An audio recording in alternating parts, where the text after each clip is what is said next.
विश्वनाथ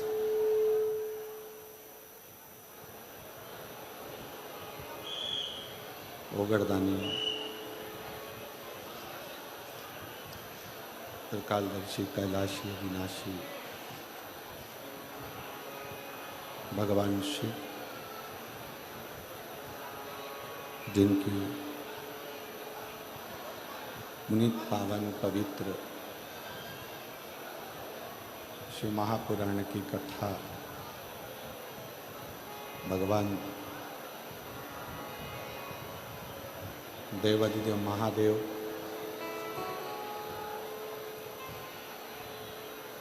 भगवान शंकर की कृपा से संतों की पवित्र पावन भूमि रतनगढ़ राजस्थान, जहाँ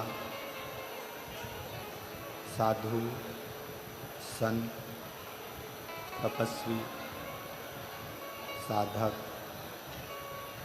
उपासक इस पवित्र रतनगढ़ की भूमि पर रहकर तप साधना करें।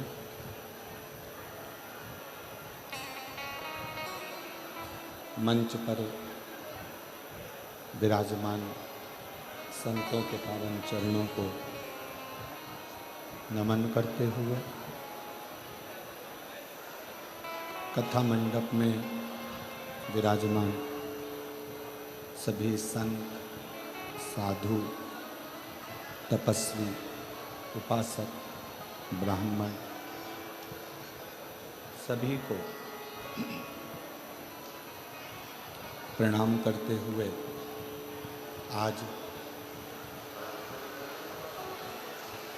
कथा के छठे दिवस में प्रवेश कर रहे हैं।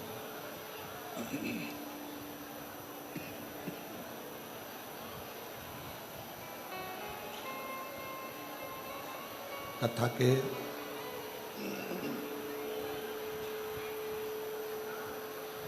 मुख्य यजमान स्वर्गीय पुरुषोत्तम लाल जी लाहोटी जी की स्मृति में श्री दिनेश जी लाहोटी परिवार रतनगढ़ राजस्थान, एक बार यजमान परिवार के लिए जोरदार ताली बजाकर स्वागत वंदन अभिनंदन। जिन्होंने इस दिव्य और भव्य शिव महापुराण की कथा को जनमानस को दिया है। रतनगढ़ की ये पवित्र धरा भाई श्री हनुमान प्रसाद जी पौधार जी की जन्म स्थली भी कहें, शिक्षा स्थली भी कहें, क्रीड़ा स्थली भी कहें और साधना स्थली भी कहें।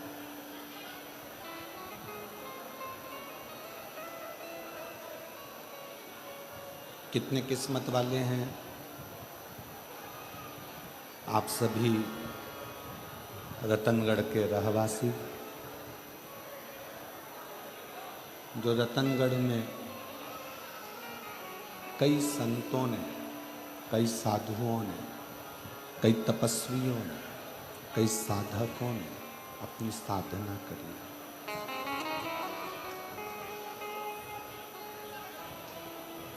जिस पवित्र भूमि पर बैठकर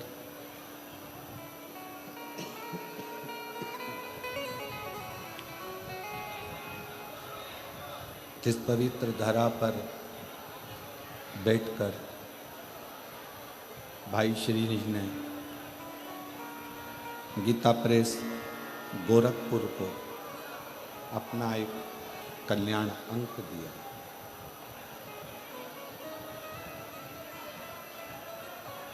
जिस समय पर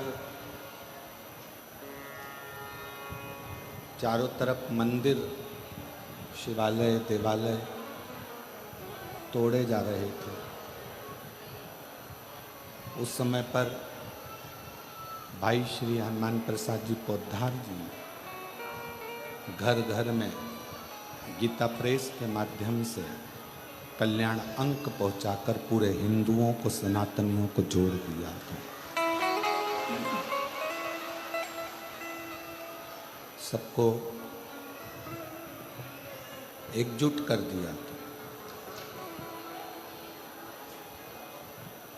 ऐसी पवित्र धरा रतनगढ़ की। कई लोग कहते हैं कि गुरुजी संसार बड़ा बेकार है।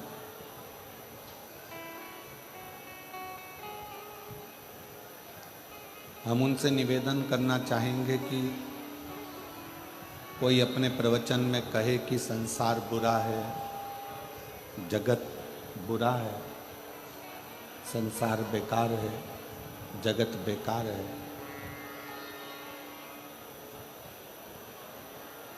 किनके लिए?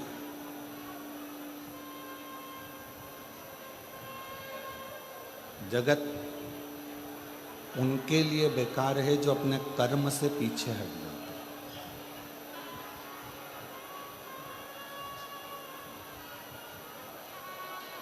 यदि आप अपना कर्म कर रहे हैं, मेहनत कर रहे हैं, परिश्रम कर रहे हैं, लगनता से कार्य कर रहे हैं और अथक मेहनत, अथक परिश्रम यदि आप कर रहे हैं तो संसार आपको बुरा कभी नहीं लगेगा, संसार आपको हमेशा अच्छा ही लगेगा। आपको फिर संसार बुरा नहीं लगेगा, संसार आपको अच्छा श्रेष्ठ लगेगा।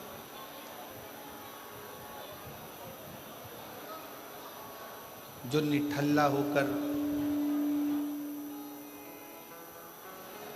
बिना कर्म किए बैठा रहे, कोई कर्म करे ही ना, उसके लिए तो पूरा जगत बेकार है, पूरा जगत।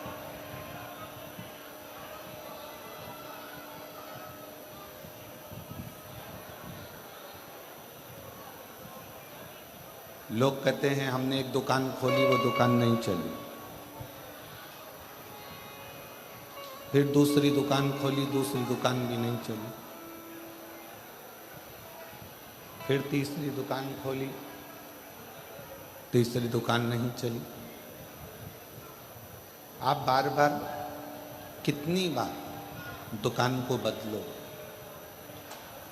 कितनी बार व्यापार को बदलो। एक शिव महापुराण की कथा कहती है, बार बार व्यापार बदलने से अच्छा है एक व्यापार में पूरी दिल से जान लगा दो और अपना परिश्रम पूर्ण कर दो, तो वो दुकान भी सफलता हो जाती है।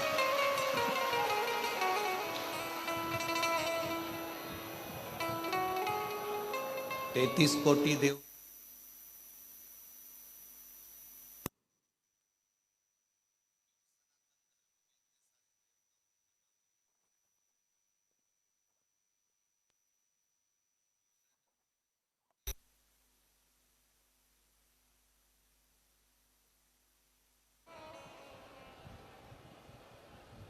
केवल एक सनातन धर्म एक ऐसा धर्म है जिसमें 33 कोटि देवताओं का नाम आता है। क्यों? किस लिए? क्योंकि हमारे जितने भी देवता हैं वो अपना परिश्रम, अपना कर्म, अपनी लगनता संसार के लोगों को बताते हैं।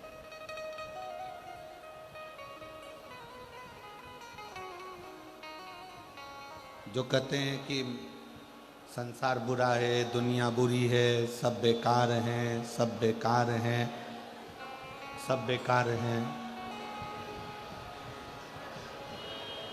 हम उनसे कहेंगे, कई लोग ऐसे भी मिलेंगे जो कहेंगे साहब हमारा गांव बेकार है, कोई कहेगा हमारा प्रदेश बेकार है, कोई कहेगा हमारा जिला बेकार है, कोई कहेंगे राजनीति बेकार है, कोई कहेंगे ये बेकार है, कोई कहेंगे वो बेकार है। शिव महापुराण की कथा कहती है, मान लो संसार को आप बेकार कह रहे हो तो कम से कम अपने आप को श्रेष्ठ बनाने का प्रयास करो, तो संसार भी आपको श्रेष्ठ नजर आने लगेगा।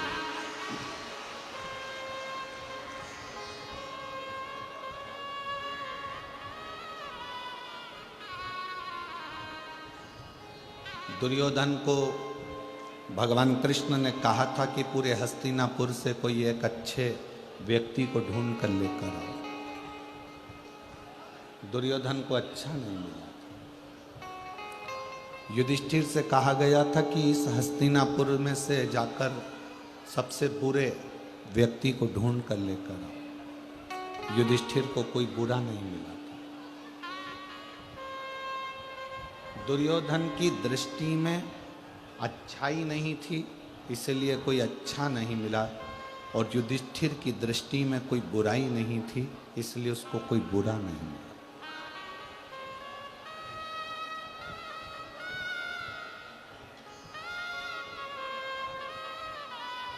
आपकी दृष्टि क्या कह रही है? आपकी सोच क्या कह रही है? आपका विचार क्या कह रहा है? ये आप पर निर्भर करता है। लाखों की संख्या में आज आप लोग पधारे हैं, पंडालों में जगह नहीं है, पूरे पंडाल भरे पड़े हैं, सब जहां तहां धूप में बैठे हुए हैं।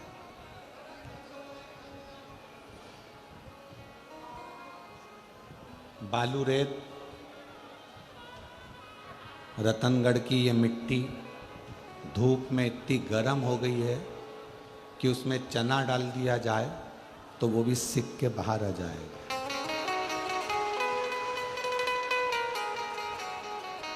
रतनगढ़ की ये मिट्टी इतनी गर्म हो रही है, रेत, कि इस पे पापड़ रखा जाए तो पापड़ सिक जाए। और मैं कैमरामैन से आस्था चैनल पर कहूँगा, एक बार वो नज़ारा दिखाओ कि उस मिट्टी पर कैसे लोग धूप में बैठकर शिव महापुराण की कथा का रसतत्व ग्रहण करें।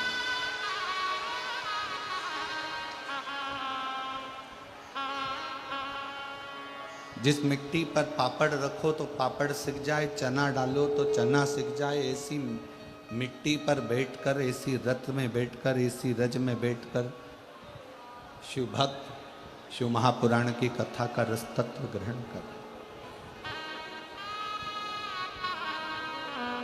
महाराज,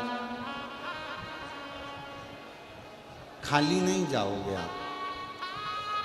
आपकी साधना, आपका तप, आपका बल शिव कृपा जरूर है। और खाली ना जाता दर से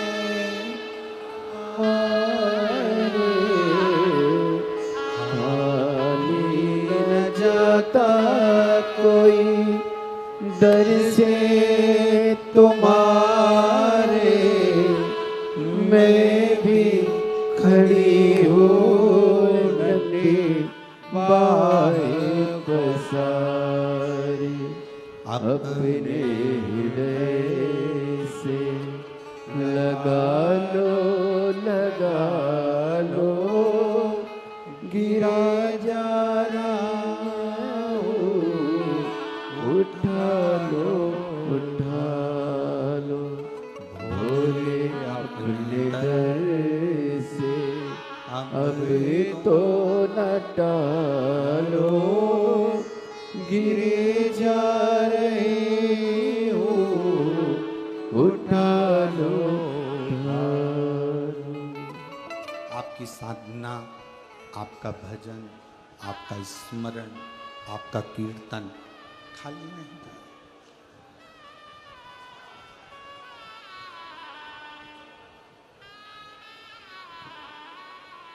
बस उससे दिल लगाओ, हृदय लगाओ, मन लगाओ।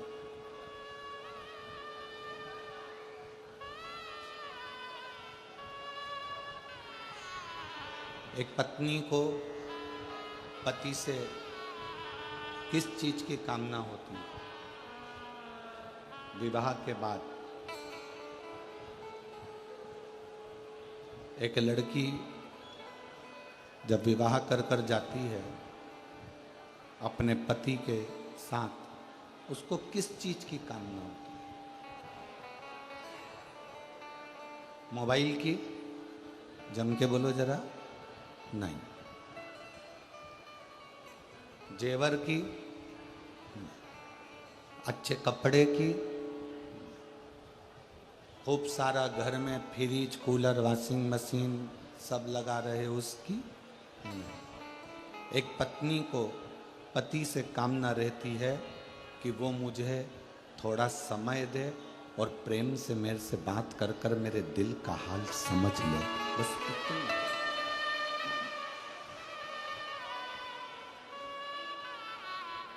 जो भीतर का दर्द ही ना समझे तो वो दिलदार क्या काम का।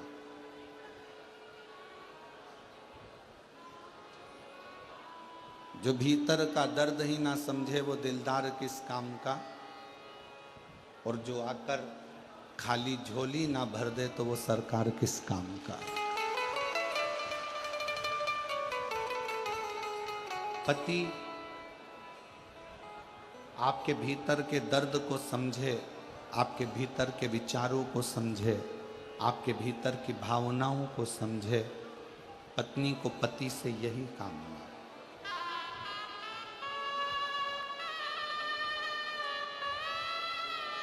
उस परमात्मा को भी,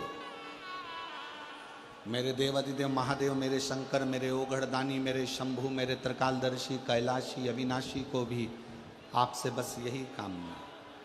आप उसे कुछ दो ना दो, आप उसे कुछ पीतांबर, अंबर, वस्त्र, आभूषण, भोजन कुछ दो ना दो, उसे कोई मतलब नहीं है। वो तो कहता है केवल मुझे आपका हृदय, मन और शुद्ध भाव, शुद्ध भाव।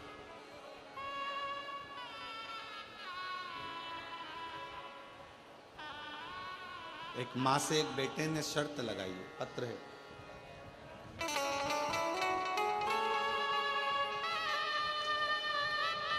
मेरा नाम उर्मिला पारीक है, पति का नाम राम अवतार पारीक है, निवास स्थान छाऊसरी, जिला झुंझुनू, राजस्थान से आई हूँ। कहीं बैठी हो तो हाथ हिला सकती हैं। मेरा नाम राम अवतार पारीक, उर्मिला पारीक, निवास स्थान छाऊसरी, जिला झुंझुनू, राजस्थान से हूँ। मेरा मोबाइल नंबर ये है। कहीं बैठी हो तो हाथ हिला सकती हैं। और आई हों और बच्चे भी आए हों साथ में तो फिर यहाँ व्यासपीठ पर आ सकते हैं। मेरे बेटे की शादी को 9 साल हो गए थे और डॉक्टर ने संतान का मना कर दिया था कि संतान की प्राप्ति नहीं। राजस्थान का, हरियाणा का ऐसा कोई डॉक्टर नहीं जिससे हमने इलाज ना करवाया, फिर भी संतान का सुख नहीं है। तब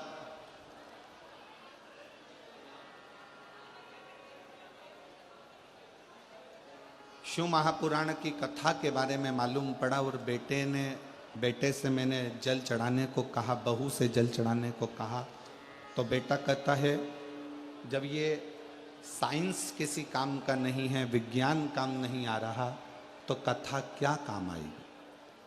क्या तुम्हारी कथा संतान दे सकती है? बेटे ने शर्त लगाई और बहू बेटे से कहा कि तुम सफ़ेद आंकड़े की जड़ का प्रयोग और शिवजी पे 1 लोटा जल चढ़ाना प्रारंभ करो, वो देगा जरूर। पशुपति व्रत करा, 1 बार में नहीं हुआ, 2 बार करा, आखिरी में बाबा भोलेनाथ ने कृपा करी और 9 साल के बाद 2 पशुपति व्रत का फल 2 पुत्र के रूप में जुड़मा प्राप्त हुआ।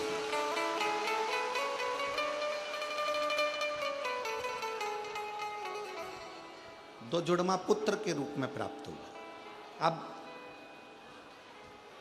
मेरा दूसरे नंबर का बेटा जिसका विवाह नहीं हो रहा था, लड़की देख देख कर थक गए, कहीं जमता नहीं, कभी लड़की वाले मना कर देते, सफलता नहीं मिल रही थी। तब फिर पुनः अपनी देवरानी के कहने से कथा सुनना प्रारंभ करी और मालूम पड़ा कि देवरानी बोली कि सालासर जी में कथा हो रही है 5 दिन की।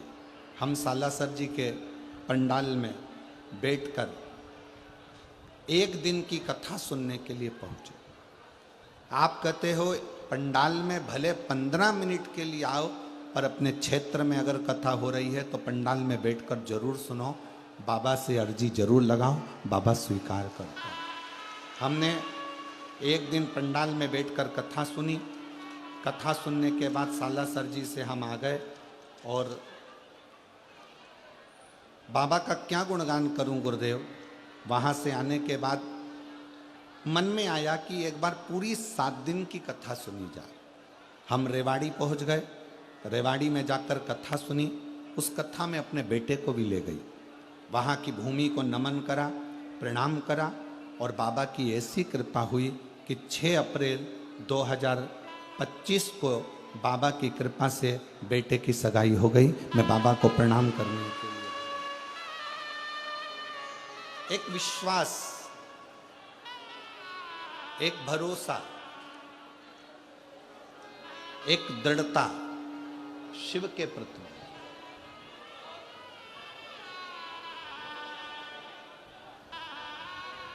शिव महापुराण की कथा टाइम पास करने के लिए नहीं है।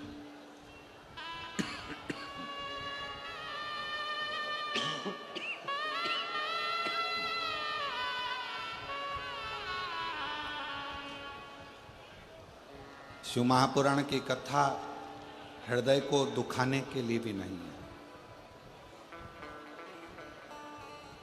शिव महापुराण की कथा मनोरंजन का विषय भी नहीं है कि हम यहाँ पर एंजॉय करने के लिए आए।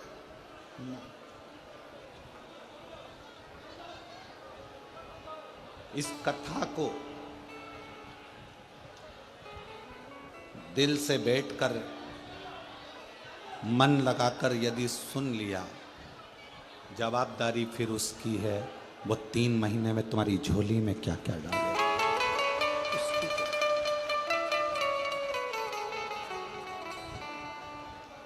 फिर आपका और हमारा बीच में कोई साझा नहीं, फिर उसका और आपका साझा। कथा ने रुक्मणी जी को कृष्ण से मिला दिया था। रुक्मणी जी भगवान कृष्ण को कभी नहीं देखी थी। श्रीमद् भागवत कथा आप लोगों ने पढ़ी भी होगी, सुनी भी होगी। सुनी है सबने? हाथ उठाओ जरा, सबने सुनी है? रखो। श्रीमद् भागवत कथा में लिखा है कि रुक्मणी जी ने कभी भगवान कृष्ण को नहीं देखा था और ना ही भगवान कृष्ण ने रुक्मणी जी को देखा था।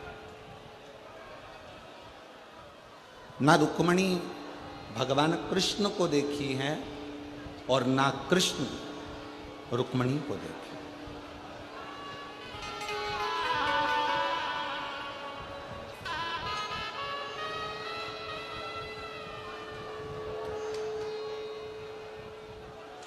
ना रुक्मणी कृष्ण को देखी है, ना कृष्ण रुक्मणी को देखी। दोनों एक दूसरे को नहीं। बीच में साझा किस चीज का है? रुक्मणी जी जब बाल्यावस्था में अपने पिता के साथ गोदी में बैठती थीं, कोई आकर सूचना देता था कि द्वारका के नाथ ने ऐसा करा है, द्वारकाधीश ने ऐसा करा है, भगवान कृष्ण ने ऐसा करा है, कृष्ण का संवाद ऐसा है, कृष्ण ऐसे हैं, कृष्ण वैसे हैं। बार बार रुक्मणी कृष्ण के विषय में सुनती थी, कृष्ण के विषय में रुक्मणी जी का स्मरण होता था और उसका फल ये हुआ कि कथा सुनते सुनते रुक्मणी जी का दिल संग भगवान कृष्ण में जुड़ गया और आखिरी में कृष्ण को रुक्मणी को लेने लगी। आखिरी में भगवान कृष्ण रुक्मणी जी को लेने के लिए आए। दिल जुड़ गया, मन जुड़ गया। कथा का काम क्या है? कथा करती क्या है? आपको परमात्मा से जोड़ देती है।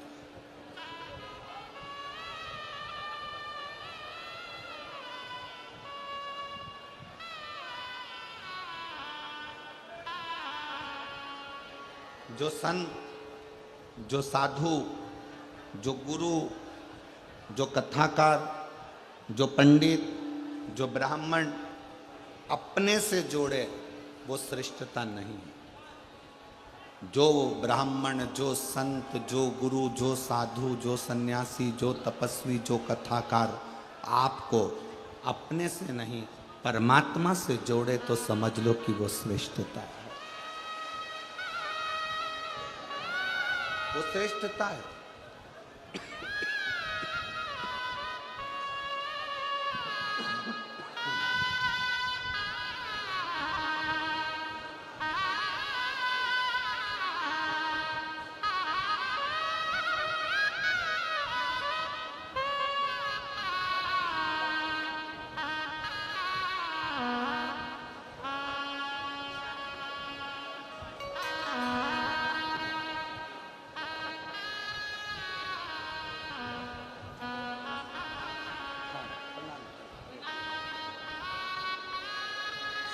शिव तत्व किसको कहते हैं?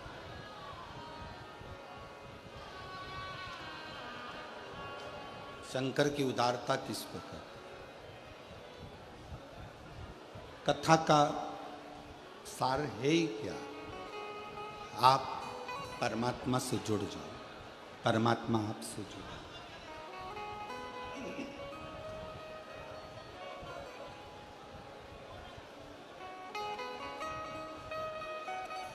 हम तुम्हारे हैं प्रभु जी, हम तुम्हारे ही रहेंगे। इसके सिवाय कोई सार्थक नहीं। शिव पुराण करती क्या है?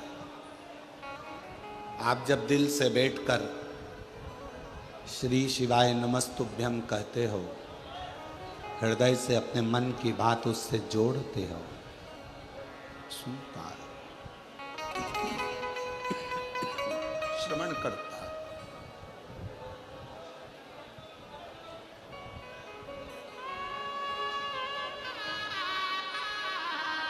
पार्वती जी ने भगवान देवादिदेव महादेव को पाने के लिए भी शिव कथा का स्मरण किया। कथा जितनी जितनी अपने अंदर प्रवेश करती चली जाती है, उतना उतना परमात्मा हमारी बातों को सुनने लगता है, श्रवण करता है।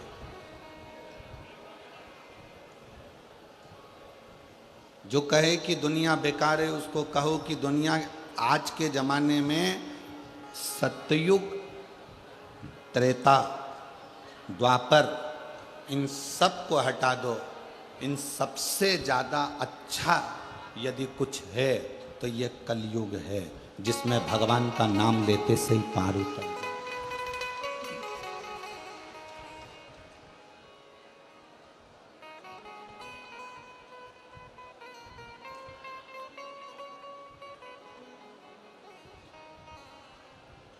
और उस कलयुग में भी सबसे ज़्यादा अगर प्रबल है तो ये हमारा भारतीय सनातन धर्म है, जिस धर्म में रहकर हम भगवत भजन का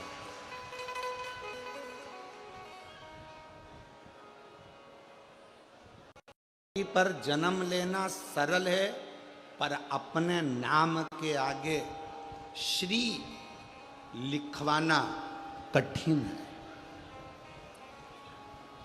श्री उसी के नाम के आगे आता है जो सनातन धर्म में जन्म लेता है, बाकी के धर्म में श्री नहीं लिखा।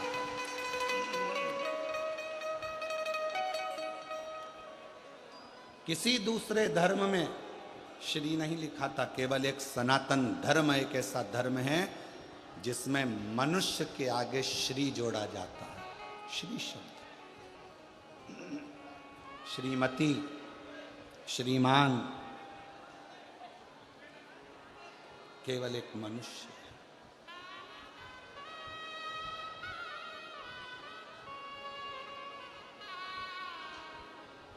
और मेरी रतनगढ़ की जीजियों, मेरे रतनगढ़ के जीजाओं, बेटियों, बेटाओं, मेरी माताओं, मेरे भाई, मेरे बंधु, मेरे सखा, मेरे मित्र,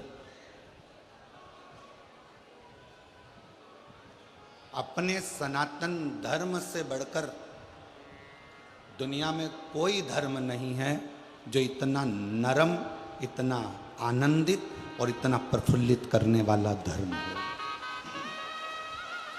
कोई धर्म नहीं।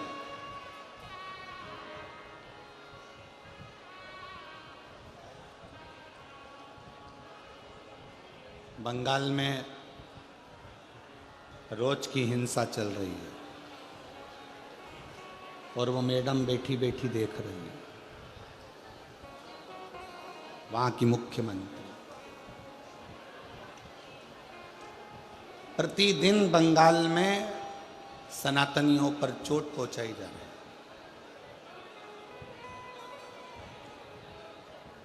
पर कहते हैं विनाश काले विपरीत बुद्धि। अब तो लगता है कि उस मैडम को सुधारने के लिए भी एक शिव महापुराण की कथा करना पड़ेगी बंगाल के ही क्षेत्र। तब समझे कि कहां बुद्धि जा रही है,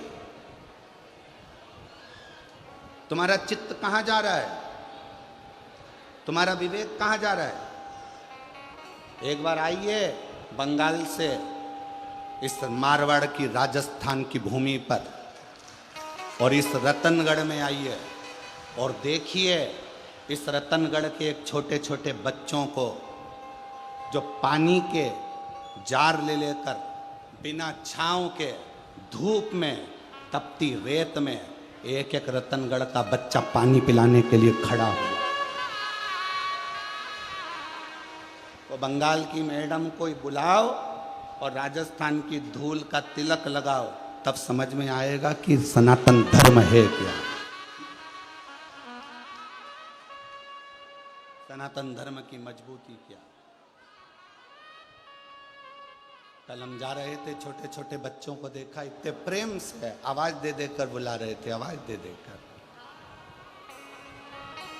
एक बुजुर्ग माँ एक पानी का कैन लेकर बैठी थी, वो आवाज लगा रही थी, ओ बिंदड़ी, वो आवाज लगा रही,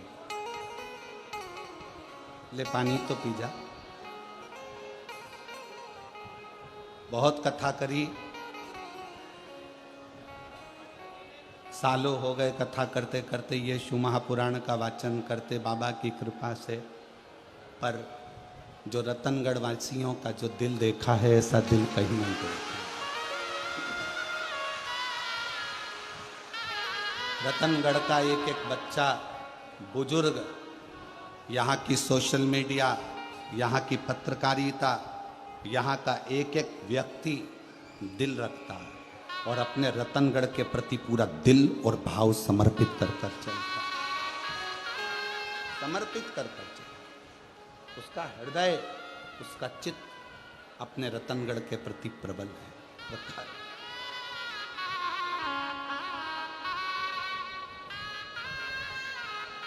इसीलिए कहते हैं महारो राजस्थान, महारो राजस्थान।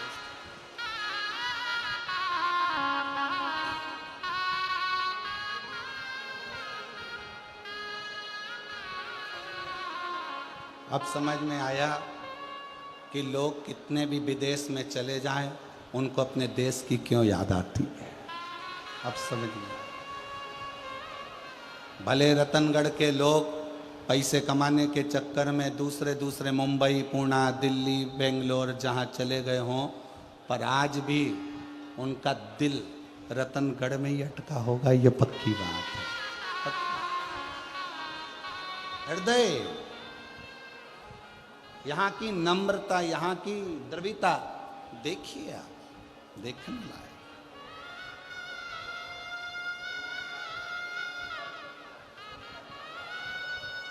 इसलिए मन करा जयपुर की जो कथा होगी 1 मई से 7 मई तक, उस कथा का नाम हमने ईसर जी गोरा जी शिव महापुराण दिया।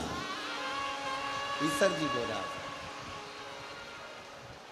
कि शंकर भगवान ने 16 दिन अपनी धर्म पत्नी के साथ पहली बार श्रृंगार किया था, और 16 दिन में क्या क्या कर्म ईश्वर जी ने करा, 16 दिन में क्या क्या कर्म गोरा जी ने करा।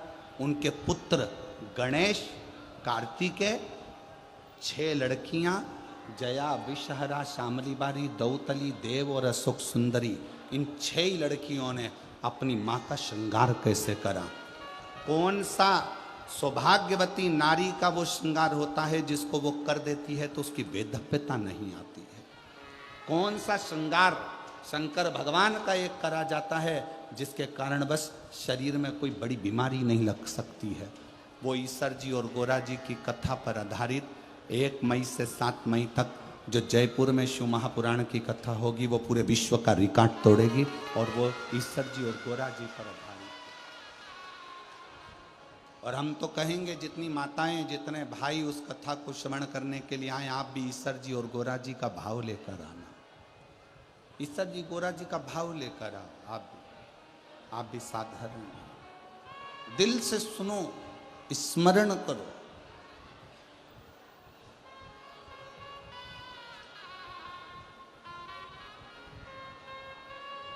और शंभो शरणे मांगो घड़ी रे घड़ी दुख काटो, दया करी न दर्शन आपो। ओ शंभो शरण पड़े मांगो घड़ी रे घड़ी दुख काटो, दया करी न दर्शन आपो। रतनगढ़ के कोई हमको देखो, हम तो किसी से मिलते नहीं हैं, और पूछ लो आप दिनेश जी से, लाहौटी जी से कि हमारा ना तो इनके रिश्तेदारों से भी मिलना हुआ ना ही इनसे मिलना हुआ है, क्योंकि अब की बार थोड़ा स्वास्थ्य नरम गरम था तो हम मिल भी नहीं पाए। जितना सोशल मीडिया पर आता है तो सीहोर से समिति भेजती है वो देखने को मिलता है। कई रतनगढ़ के स्कूल वालों ने अपनी अपनी बसें भी लगा दी जिससे लोग आराम से रेलवे स्टेशन, बस स्टैंड, चौक से यहाँ तक वहाँ तक चले।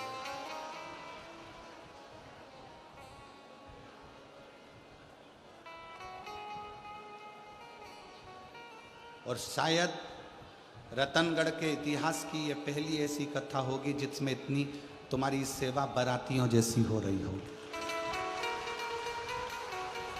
इतने दिल से शिव भक्ति के लिए लोग जागरूक इतने, और शिव कथा कर रहे हैं। कोई कहे दुनिया बेकार है, कोई कहे जगत बेकार है, तो एक बात याद रखना, न दुनिया बेकार है न जगत बेकार है। हम अपनी दृष्टि से जो गलत देख रहे हैं बस हमारी दृष्टि बेकार है, हमारी निगाह।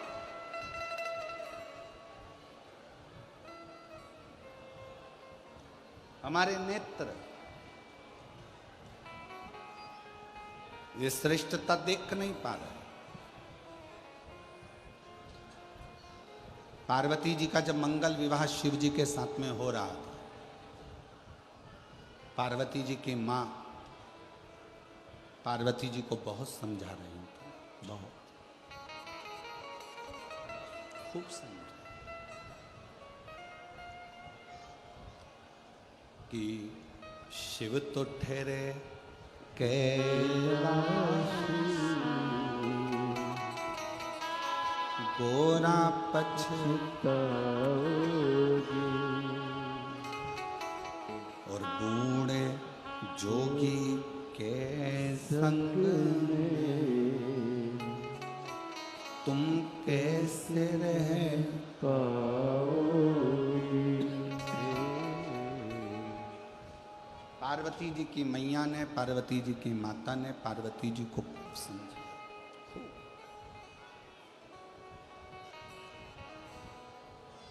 कितनी उम्र है शिव जी की हमको नहीं मालूम।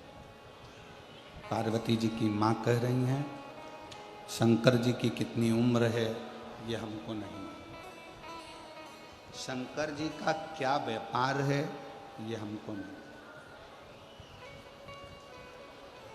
वो तन पर भस्म रमाते हैं, जटा जूट बांध लेते हैं, नागों की माला पड़ी रहती है, मृगछाला पर बैठे रहते हैं।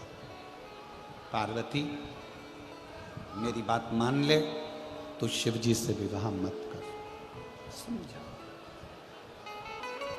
खूब समझा।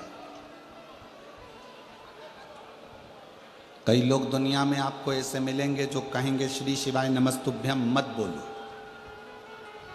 ये कोई मंत्र है। कोई तुमको मिलेगा तो कहेगा एक लोटा जल शंकर जी को मत चढ़ाओ, क्यों चढ़ाते हो। कोई मिलेगा तो कहेगा कि पशुपति व्रत मत करो। कोई मिलेगा तो कहेगा कि शंकर के दरवाजे मत जाओ। कोई मिलेगा तो कहेगा कि शंकर की कथा में मत जाओ। पार्वती जी की मैया ने पार्वती जी को खूब समझाया था।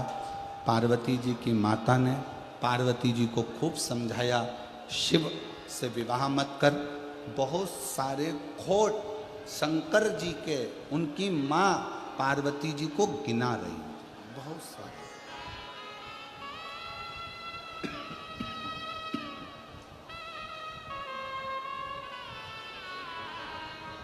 खूब खोट गिना।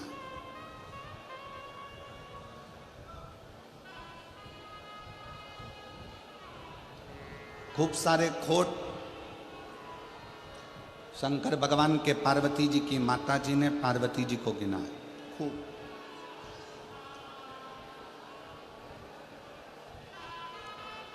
गले सर्पों की माला है, मस्तक पर चंद्रमा है, शीश गंगा है,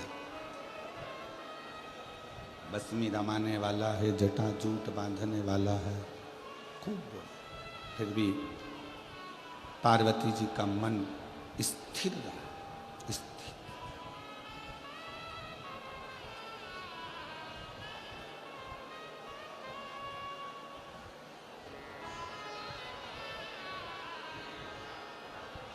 इतना स्थिर पार्वती जी ने अपने मन को बना लिया था, इतना स्थिर माता पार्वती जी ने अपने चित्त को बना लिया था कि शिव की निंदा पार्वती जी सुनी नहीं, शंकर की निंदा ही नहीं सुनी।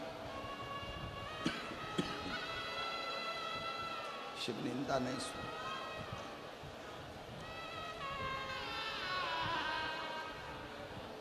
जैसे ही मां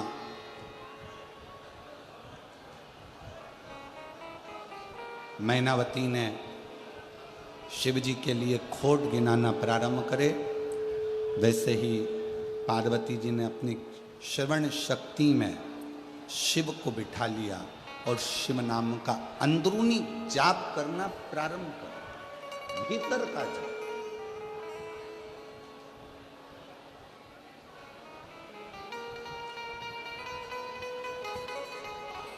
श्री शिवाय नमस्तुभ्यं,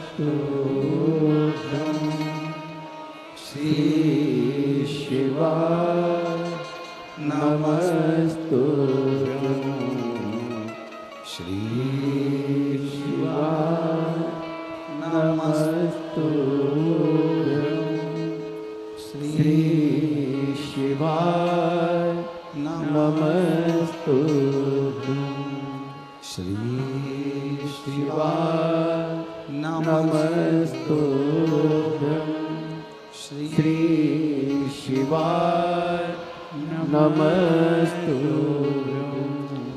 पार्वती जी अपने भीतर शिव तत्व को प्रकट कर ली।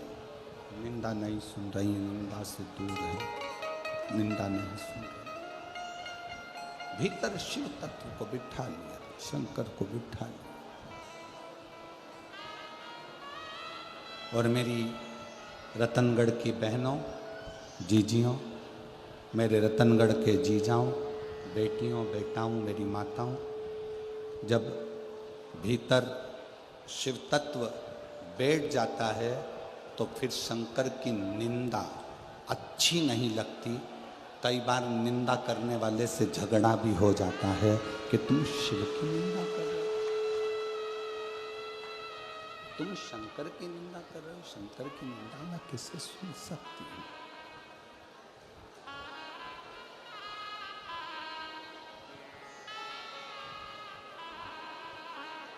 अपने पति की निंदा, ध्यान देना, थोड़ा बहुत अच्छी बात पार्वती जी का चरित्र कर रहा। अपने पति की निंदा, अपने पिता की निंदा और अपने परमात्मा की निंदा कभी कानों में नहीं आना चाहिए, कभी ना।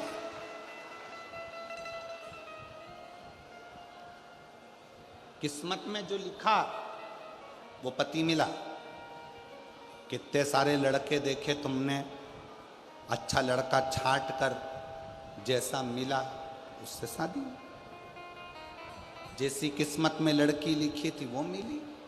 कितने फोटो आए थे, एक से बढ़कर एक लड़कियों के फोटो आए थे, पर तुम्हारी किस्मत में जो जगदम्बा लिखना थी वही लिखी है परमात्मा। तुम्हारी किस्मत में कितने लड़के आए थे, पास के गांव का, इधर के गांव का, उधर के गांव का, खूब रिश्ते आए, पर तुम्हारी किस्मत में जो लड़का लिखा था उसी से विवाह हुआ। इसलिए पति, पिता और परमात्मा, इनकी निंदा श्रवण नहीं कर। तेरा पति बेवड़ा है, तेरा पति दारू कुट्टा है, तेरा पति ऐसा है, जुआरी है, शराबी है, गलत है, ऐसा है, फिर वो वाला संवाद याद रखो। वो ऐसी चोटी वाली बाई थी ना, एक गाना गाया है, भला है बुरा है जैसा भी है मेरा पति मेरा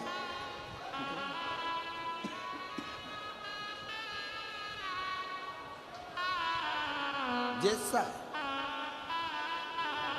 ससुराल वाले कहें तेरे पिताजी ने तुझे ये सिखाया, तेरे पिताजी ऐसे हैं, हाथ जोड़कर कह दो मेरे पिता की निंदा नहीं सुन सकती, क्योंकि उसने मुझे पाल पोस कर बड़ा करा और अपने कलेजे के टुकड़े को तुम्हारे साथ विवाह कर कर भेज दिया। उस बाप की इज्जत करो, उस पिता का सम्मान करो, उस पिता की इज्जत करिए, उस पिता का आदर करिए, उस पिता का सत्कार करिए, आदर करिए, सत्कार करिए।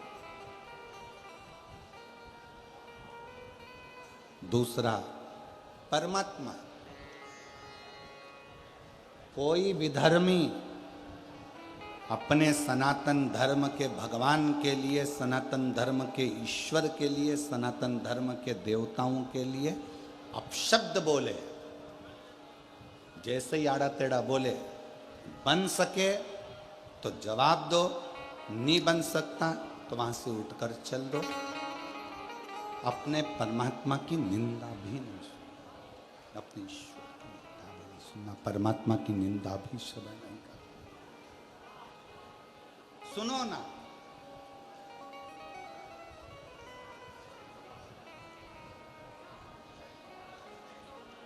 शिव जी को एक लोटा जल चढ़ाते हो, जल चढ़ाते हो तो शंकर की निंदा नहीं सुनना। कोई कहे शंकर जी ऐसे, मैंने तो उससे पूछा, कोई कहे मंदिर जाके क्या करूंगी, मेरा पांव, मेरा घर, मेरा परिवार तेरे कहने पे चल रहा है क्या? मेरा मन, मैं मंदिर जाऊं, पशुपति व्रत करूं, पोछा लगाऊं, झाड़ू लगाऊं, जो करूं मेरी मर्जी। मैंने तुझसे पूछा क्या? तू मुझे परसी हुई थाली ला कर दे रहा है क्या? हुआ भोजन कर रहा है क्या? तेरे घर से अनाज भर रहा है क्या मेरे घर में? मेरे लाइट का बिल तू भर रहा है क्या? मेरे पानी का बिल तू भर रहा है क्या? जब मेरा घर का गुजारा मेरा पति करवा रहा है, मेरे घर का गुजारा मेरे परिवार वाले कर रहे हैं, तो मैं तेरी क्यों सुनूं? हमारा घर हम संभालेंगे, तू अपना घर देख, अपना परिवार हमें संभालेंगे।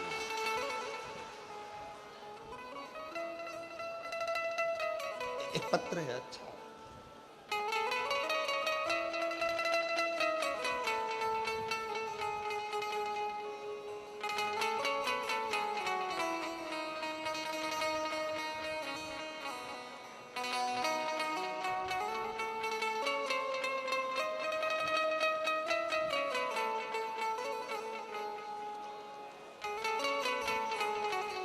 मेरा नाम माया कंवर है।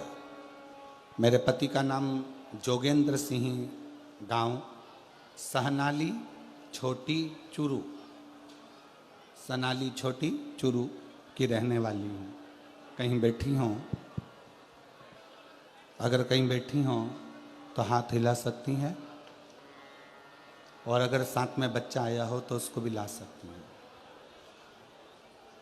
8 वर्ष तक मेरे घर में संतान का सुख नहीं था। जब 8 सालों से मुझे संतान नहीं हुई, 8 साल से जब मुझे संतान का सुख नहीं हुआ, डॉक्टरों को बता बता कर थक गए, दवाइयाँ ले लेकर थक गए, फिर भी संतान का सुख 8 साल तक नहीं हुआ। मेरी बहन ने कहा, वो सीहोर वाला महाराज आंकड़े की जड़ का बोलता है, आस्था चैनल पर कथा आती है, कभी 1 बजे कभी 2 बजे वो कथा को सुनो। सफ़ेद आंकड़े की जड़ बांधना प्रारंभ करी, पशुपतिनाथ का व्रत करना प्रारंभ करा। सावन का महीना आया 2023 में, बाबा से ऑनलाइन पूजन कर कर मन्नत मांगा, बाबा मेरी मनोकामना पूर्ण कर। मेरे पति ने कभी आपकी कथा नहीं सुनी थी, पहली बार कथा सुनकर उसके मन में विश्वास आया। सीहोर में कावड़ भरा रही है, अपन दोनों कावड़ यात्रा में चलते हैं। रिश्तेदारों ने ताना दिया, क्या करोगे, ऐसे ढेर सारे महाराजों ने, क्यों सुनते हो। हमने उनसे कह दिया कि कथा हम सुन रहे हैं, कावड़ में हम जा रहे हैं, तुम हमें टोकने वाले कौन होते हो। हम दोनों पति पत्नी कावड़ में चले गए। कावड़ में कुबेर भंडारी को जल चढ़ाया, वहाँ का जल लेकर अपनी पत्नी को भी पिलाया और मैंने भी पिया। बाबा की कृपा से जब हम कावड़ यात्रा से वापस आए, और ऐसी शिव की कृपा हो गई कि मेरी पत्नी का गर्भ ठहर गया, और गर्भ ठहरा, और बाबा की कृपा से 15 जुलाई 2024 को बाबा की कृपा से पुत्र रत्न की प्राप्ति हुई। जो प्राप्त, कोई कहे कि आप शिव मंदिर क्यों जा रहे हो, कोई कहे आप शंकर का गुणगान क्यों गा रहे हो, ये हमारी मर्जी, ये हम पर निर्भर करता। हम तो बाबा के भरोसे चलते हैं, हम तो बाबा के भरोसे चलते हैं। ये दुनिया वाले जलते हैं, ये दुनिया वाले जलते हैं। हम तो बाबा के भरोसे चलते हैं, डमरू वाले के भरोसे चलते हैं। हम शिव के आश्रित होकर चलते।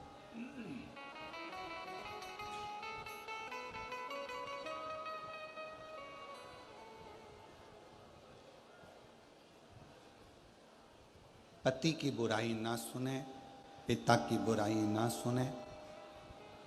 पिता ने क्या दिया क्या नहीं दिया, एक बाप अपनी कलेजे का टुकड़ा तुमको दे दिया ना, इससे बढ़कर कोई दौलत संसार की हो नहीं सकती।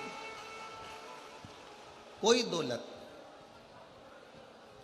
कल एक पत्र था, हम पढ़ नहीं पाए।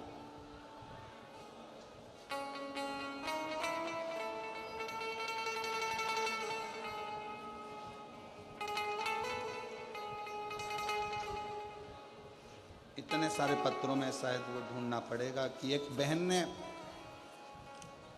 पत्र में लिखा उसकी 4 लड़कियां।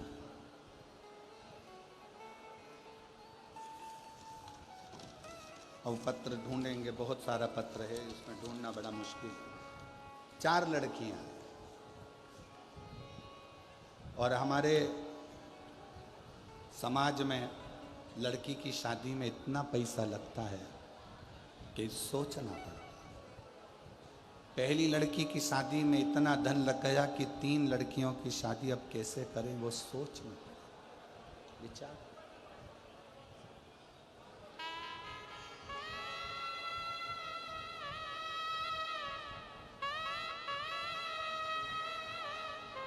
दहेजा लेने वाले को एक निवेदन करना चाहूंगा इस मारवाड़ की भूमि से, इस राजस्थान की भूमि से। जिस माँ बाप ने अपनी बेटी को पढ़ाया होगा, खर्च करा होगा, जिस बेटी को बढ़ाया होगा, खर्च किया होगा, किस तरह से उसने अपनी 4 बेटियों को पढ़ाया लिखाया होगा, खर्च करा होगा, ये वो माँ बाप ही जानता है।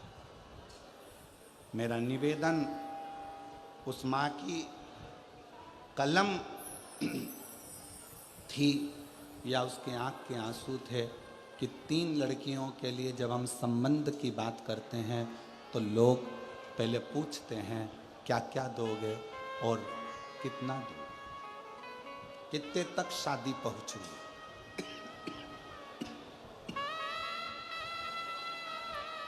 कितने तक शादी पहुंचे, ये पूछा जाए। एक माँ, एक पिता अपनी बेटी को जब देता है ना, धन नहीं देखता, वो अपना कलेजा का टुकड़ा तुम्हारे हाथ में दे देता है कि इसको लेकर तुम जाओ। धन नहीं, कलेजे का टुकड़ा। क्या दे? बोलो, भगवान विष्णु के यहां तो बैकुंठ था, ब्रह्मा जी के पास में ब्रह्मलोक था, इंद्र जी के पास में इंद्रलोक था, शंकर जी के पास कैलाश धाम था। कैलाश फ्रीज था, जम के बोलो जरा, नहीं, कूलर था, एसी, पलंग, टेबल, थाली, बर्तन, गैस, चूल्हा, लकड़ी, भाटा, कुछ भी नहीं, कुछ। जब पार्वती जी का विवाह हो रहा था, इस प्रसंग को हम कहेंगे जयपुर की कथा में, जब ईसर जी और गोरा जी का विवाह हो रहा था, उस प्रसंग का वर्णन करें। परंतु उसी का थोड़ा सा प्रसंग अपनी जिंदगी में उतारिएगा, थोड़ा सा।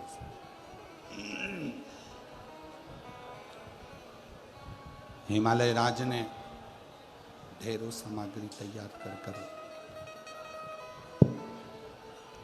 हिमालय राज ने कन्यादान के लिए ढेरों सामग्रियां तैयार कर खूब। हिमालय राज की बेटी बिहाने जा रही है।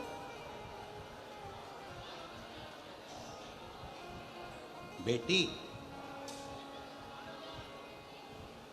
सीधा सीधा सामान जानते हो आप लोग? सीधा सामान मतलब आटा, चावल, दाल, खाने का जो सामग्री होती है वो सामग्री। कहते हैं हिमालय राज ने छकड़े भर भर कर, गाड़ियां भर भर कर, छकड़े भर भर कर सीधा सामान को भर भर कर इकट्ठा कर लिया।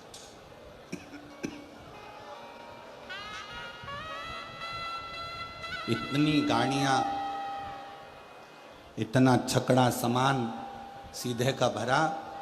मेरी बेटी के घर में 1 साल तक अन्न की कमी नहीं पड़ेगी, इतना अन्न का सामान गाड़ियों में भरा हुआ था। रतन, माणिक, सोना, चांदी, हीरा, पन्ना इतना भरा था, इतना भरा था कि बेटी के जीवन में कोई दुख ना आए। सारा सामान तैयार, कन्यादान हुआ, भाबर पड़ी।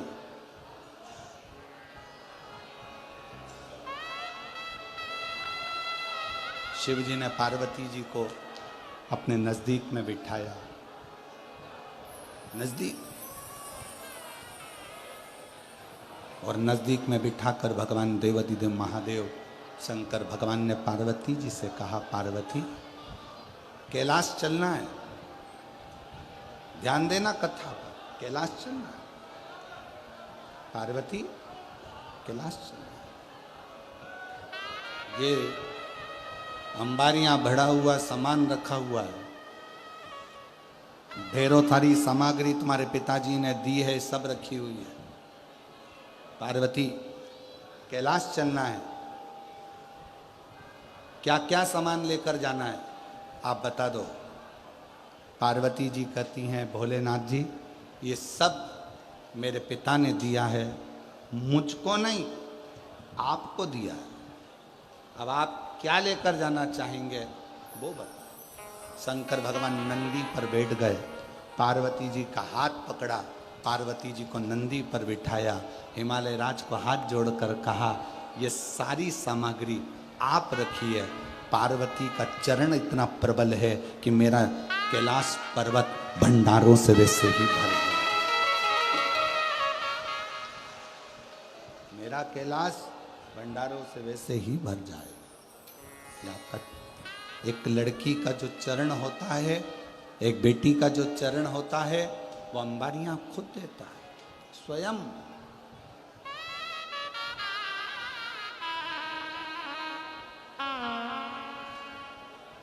झारखंड में जो कथा 11 मई से आप लोग झारखंड से सुनेंगे टीवी पर, उस कथा का नाम हमने दिया है शिवपुत्री, शिव की बेटी। कैसी है शंकर की बेटी, कैसी होना चाहिए, और शंकर की बेटी ने क्या क्या अपने पिता से मांगा और क्या क्या पिता ने अपनी बेटी को दिया, उस कथा का भी स्मरण आप टीवी पर जरूर करिएगा, और बन सके सुने आप, झारखंड आके मना नहीं।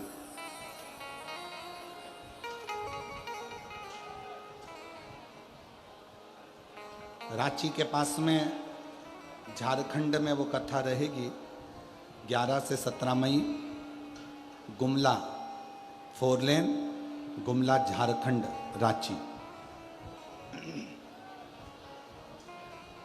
उस कथा का नाम है शिवपुत्री, शिव महापुराण की, शिव की बेटी।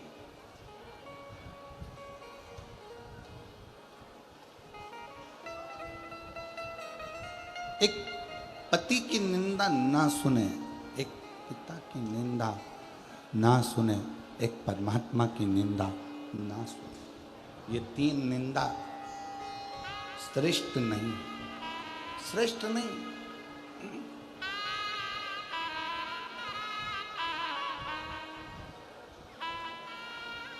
एक निंदा लक्ष्मी जी ने माता पार्वती जी से कह दिया था, ए पार्वती मेरे सोने के महल देख, मेरे सोने के पर्णकोटे देख, मेरे सोने का कलश देख, सोने का घड़ा देख, सोने की दीवार देख, सोने का कालीन देख, सोने के झाड़ देख, सोने के वृक्ष देख।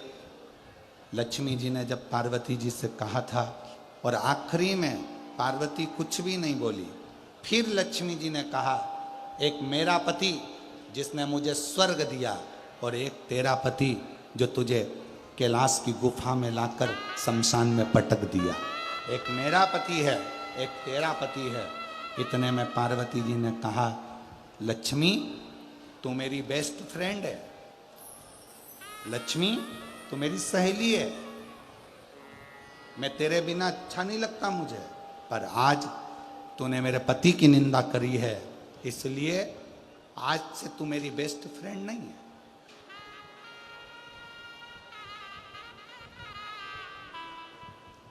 लक्ष्मी जी ने कहा पार्वती से, तुझे बुरा लग गया? नहीं, मुझे बुरा नहीं लगा, तूने मेरे पति का अपमान करा। जिस सोने के पर्णकोटे की तू बात करती है, लक्ष्मी, जिस सोने के महल की तू बात करती है, जिस सोने के वृक्ष की तू बात करती है, ये तो मेरे पति के तन पर लगी हुई भस्म, एक चुटकी पटक दूं तो ये सोने की अम्बारियां तो मेरे पति के भस्म में रखी।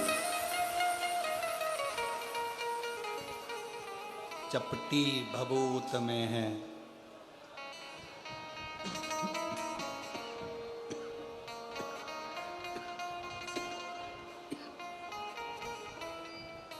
चपटी भभूत में है खजाना कुबेर का। चपटी भभूत में है खजाना कुबेर।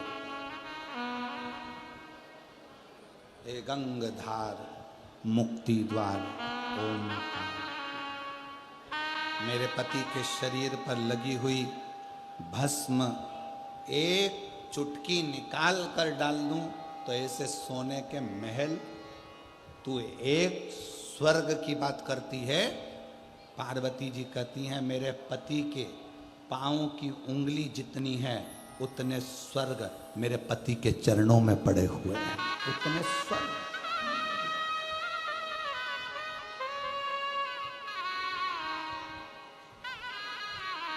दूसरे के घर का पर्दा देखकर अपने घर के पर्दे मत बदलो। दूसरे के हाथ की चूड़ी देखकर अपनी चूड़ी बनाने का मन मत करो। दूसरे के घर का बंगला देखकर अपने बंगले की चाह मत करो।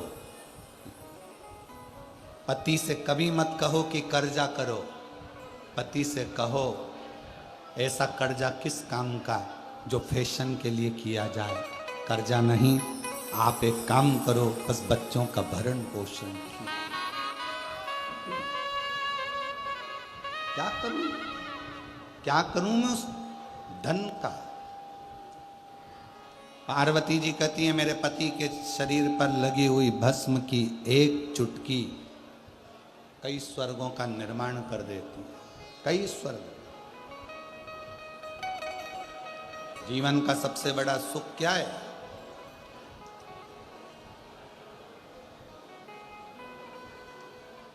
मुस्कुराना। हमने पहले कथा में कहा था 3 चीजें बहुत कठिन है। दुनिया की सबसे कठिन चीज है 3। पहले नंबर का हाथी को धक्का देना। जम के बोलो क्या? जम के बोलो, हाथी को धक्का देना। दूसरे नंबर का मच्छर के पैर की मालिश करना। ये भी दुनिया का सबसे कठिन काम है। दुनिया की 3 चीजें कठिन हैं। पहले नंबर का हाथी को जम के बोलो धक्का देना। दूसरे नंबर का मच्छर के पैर की मालिश करना। और तीसरे नंबर पर है शादी के बाद किसी पुरुष का मुस्कुराना।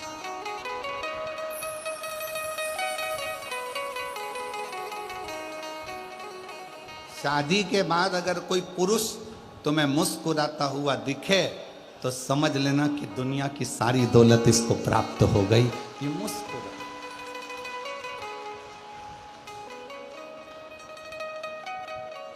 बेचारा शादी के बाद पुरुष किसी के दोस्त के यहाँ शादी में भी जाता है तो मुंह उतार कर रहता है, क्योंकि ज्यादा मुस्कुराता है तो पत्नी सिर पे पल्लू लेकर शादी में बोल देती है खूब हंस रहे हो। घर में आते से तो तुमको बिल्ली काट खाती है, एकदम मौन हो जाते हो, और यहां इतना मुस्कुरा रहे हो। अभी चलो घर तुम, फिर बात कर।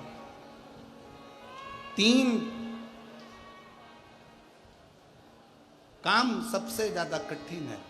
3 एक हाथी को धक्का देना, दूसरा मच्छर के पैर की मालिश करना, और तीसरे नंबर पर है शादी के बाद पुरुष का मुस्कुराना। बहुत कठिन। जब भी घर में आता है ऐसे आता है जैसे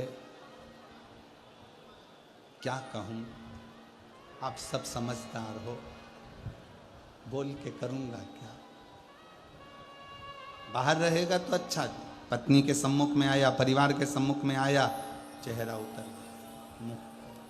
मुस्कुराई।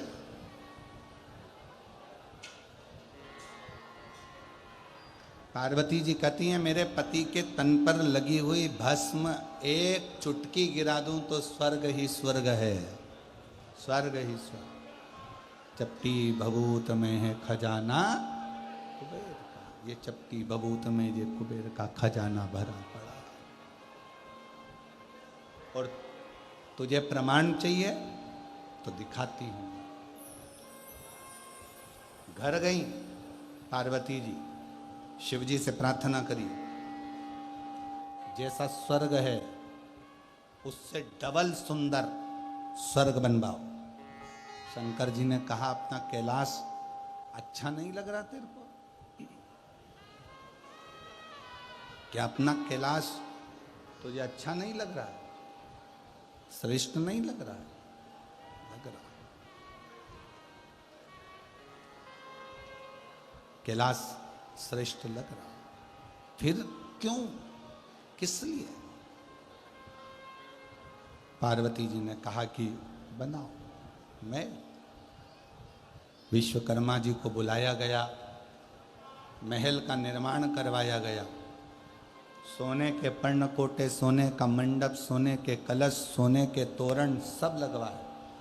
लक्ष्मी जी को बुलवाया गया और बताया गया ये देखो, तुम कहती हो मेरे पति ने स्वर्ग दिया है।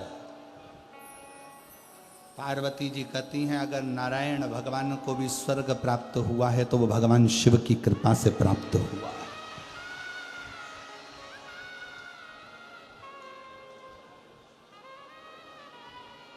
विष शंकर भगवान ने पिया है, विष शिव जी ने पिया और अमृत सबको दिया है, अमृत सबको प्रदान किया है,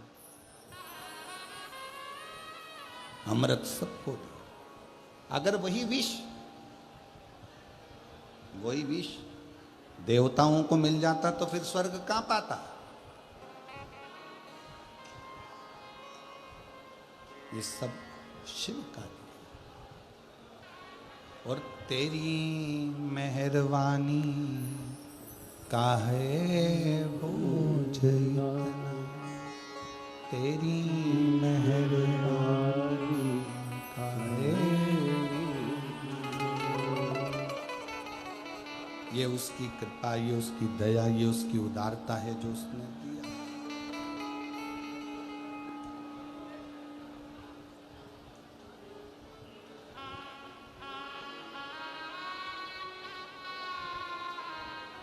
उसकी करुणा से मिला, उसकी दया से मिला।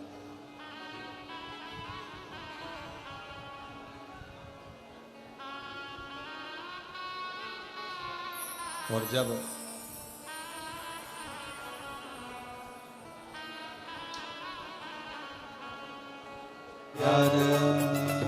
महादेव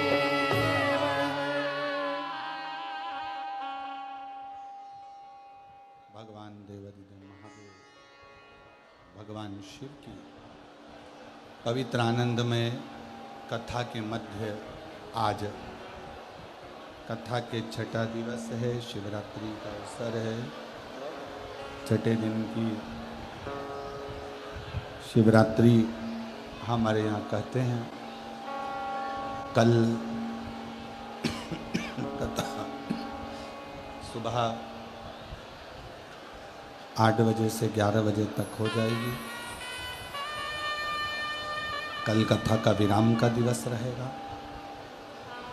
जहाँ जगह मिले वहाँ बैठकर बाबा को अपने मन का भाव हृदय से, दिल से प्रार्थना करिए, निवेदन करिए और विनय करिए। जो लोग भी खड़े हैं वो लोग भी बैठकर, आज कथा का शिवरात्रि अवसर है, दिल से प्रार्थना करिए, विनय करिए, निवेदन करिए, बाबा से विनती करिए।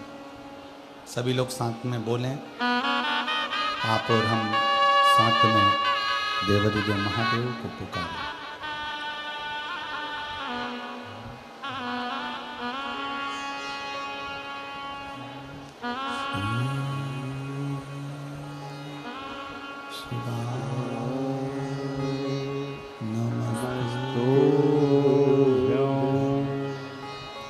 श्री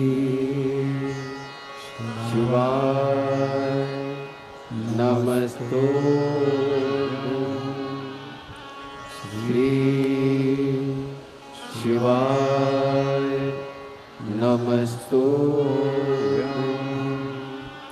श्री शिवाय नमस्तुभ्यं श्री शिवाय नमस्तुभ्यं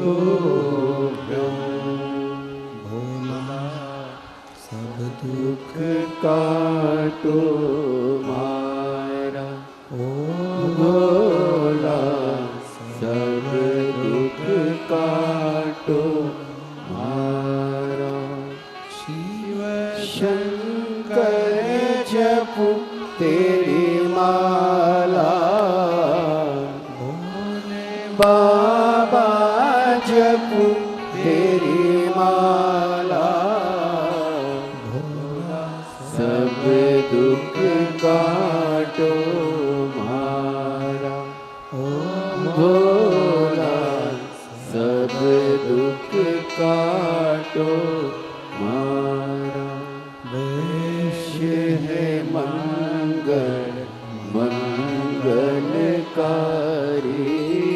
वैश्य है मंगल मंगलकारी समस्त निवासी हमारा निवासी हमारा भोला सब दुख काटो मारा भोला सब दुख काटो मारा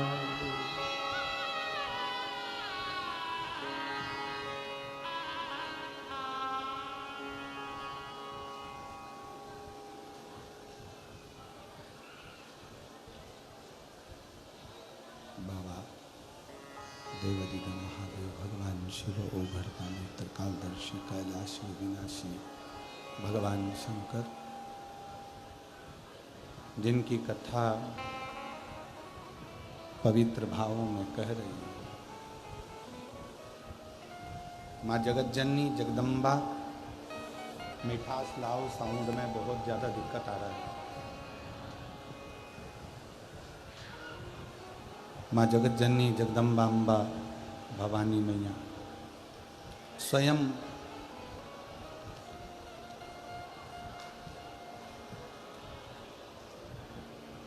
लक्ष्मी जी को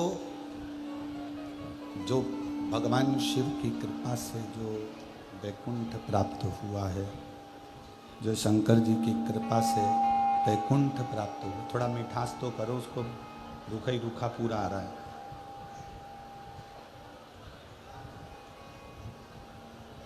शिव की कृपा से जो वैकुंठ प्राप्त हुआ उसका दर्शन स्वयं माँ लक्ष्मी को करा।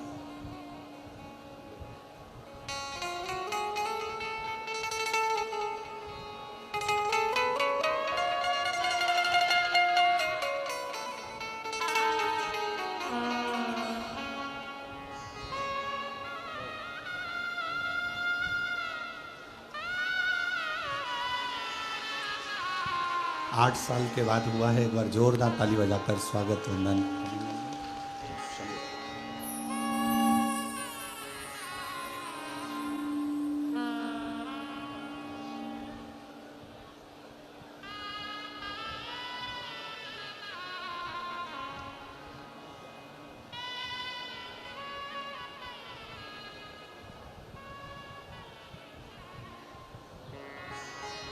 शिव कथा कह रही है, भगवान शंकर का संवाद कर रहा है, शिव महापुराण की कथा कह रही है।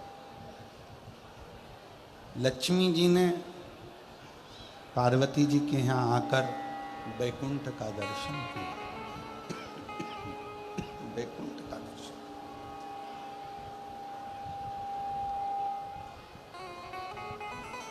समझ में आ गया माता पार लक्ष्मी जी को कि शिव जी के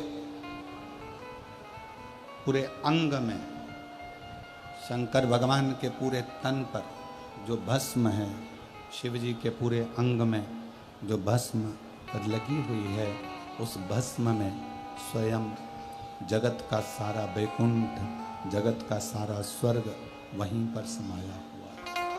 सब कुछ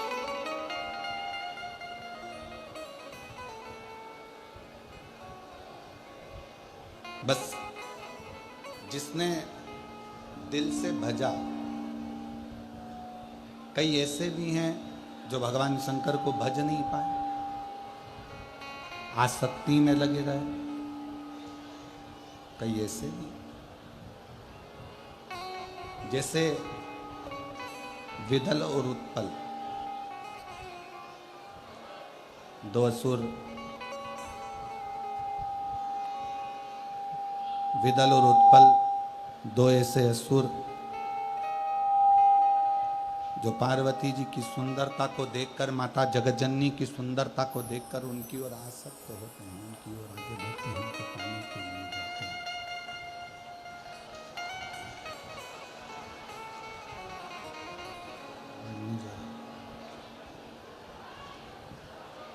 जो पार्वती जी की सुंदरता को देखकर, पार्वती जी की सुंदरता का स्मरण कर कर उनकी ओर जाते हैं। और पार्वती जी एक कुंदुक का प्रहार कर कर, एक कुंदुक के प्रहार से विदल और उत्पल दोनों का संहार कर देती हैं। और वो कुंदुक शिव जी के चरणों में जाकर गिरता है, जिससे शिव जी का नाम कुंदकेश्वर महादेव हो। कुंदकेश्वर।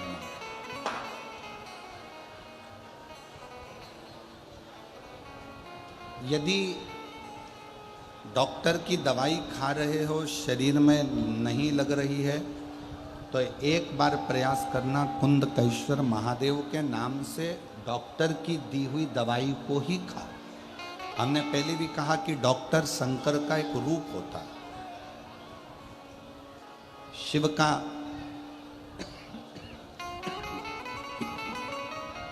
एक स्वरूप डॉक्टर के रूप में रहता। यदि शरीर में दवाई ना लगे, शरीर में रोग बढ़ता जा रहा है, दवाई ना लग रही हो, तो कुंदकेश्वर महादेव का स्मरण कर पाए। कुंदकेश्वर।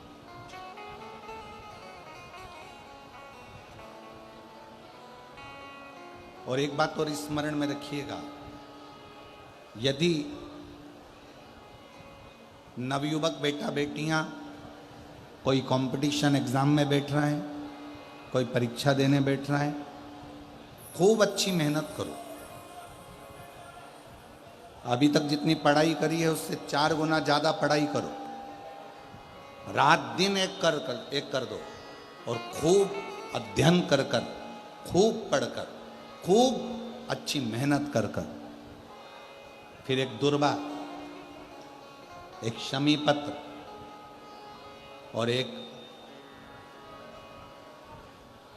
पुष्प कनेर का, ये 3 चीजें लेकर नंदी के पास में रखकर बाबा से प्रार्थना कर कर फिर किसी एग्जाम को देने के लिए जाओ। बाबा चाहेगा तो उसमें सफलता जरूर मिलेगी। एक पत्र है, अच्छा है।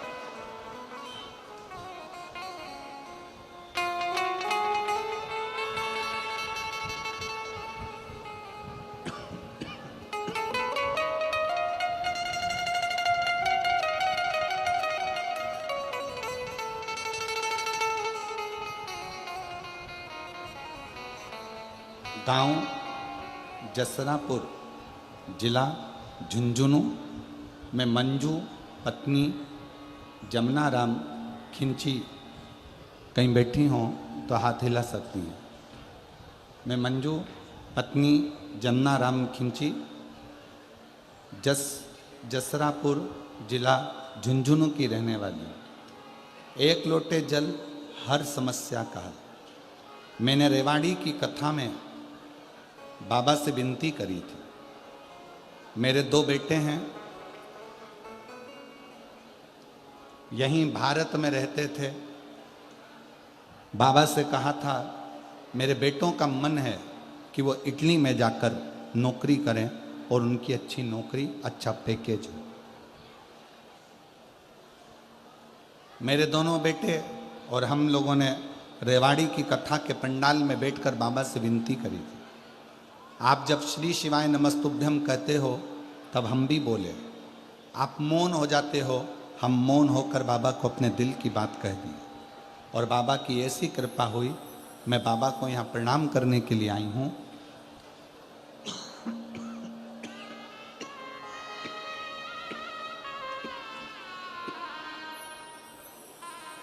बाबा ने ऐसी कृपा कर दी कि मेरे बेटे, दोनों बेटों का जॉब इटली में लगवा दिया। मैं बाबा को यहाँ प्रणाम करने के लिए आई हूँ। गुरुदेव, दूसरी बात यह कहना चाहती हूँ, मेरा एक भाई है जो 17 साल से सरकारी नौकरी की तैयारी कर रहा था, पर उसकी नौकरी नहीं लग रही। मैंने मेरे भाई से कहा, तू भी एक बार पंडाल में बैठकर कथा श्रवण कर, और जब श्री शिवाय नमस्तुभ्यम बोला जाए और उसके बाद में जब मौन हुआ जाए तब अपने मन की बात बाबा से जरूर कहे। मेरे भाई ने भी कथा के पंडाल में पहुंचकर कथा श्रवण करी और विनय करा। 17 साल बाद मेरे भाई की नौकरी अध्यापक के पद पर सरकारी हो गई। मैं बाबा को यहाँ प्रणाम करने के लिए, एक पत्र और बड़ा सुंदर आया।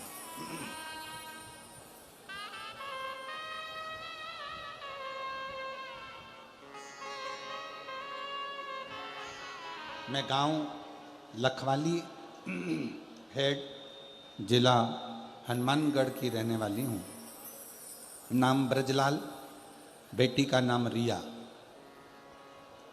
आपकी कथा सुनकर मेरी बेटी ने विचार करा कि पंडाल में बैठकर बाबा से मांगने पर बाबा देता है। कोटा में आपकी कथा थी, हमारी बेटी और हम कथा श्रवण करने चले गए।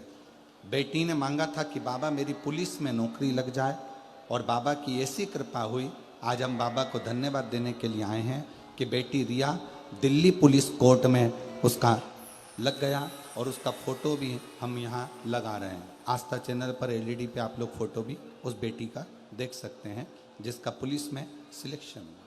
मैं बाबा को यहाँ धन्यवाद देने के लिए आई हूँ। एक पत्र और बड़ा सुंदर,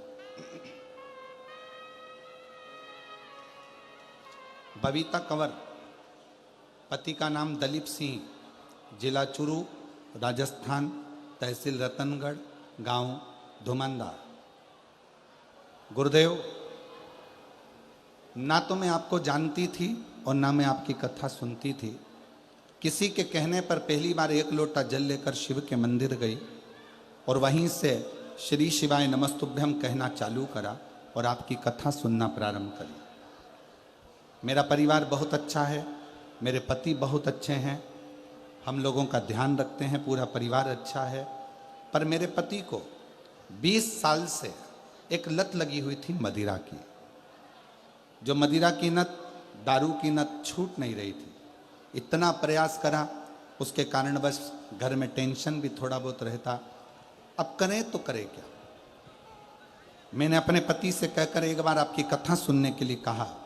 उन्होंने अपने घर में सोफे पर बैठकर कथा को सुना और कथा सुनकर मंदिर जाना प्रारंभ करा। जल चढ़ाते, नंदी के पास बैठकर पी लेते, और बाबा की ऐसी कृपा हुई, एक दिन मैं भी अपने पति के साथ मंदिर गई और शिव जी से प्रार्थना कर कर एक बेलपत्र उठाकर अपने पति को दे दी खाने के लिए।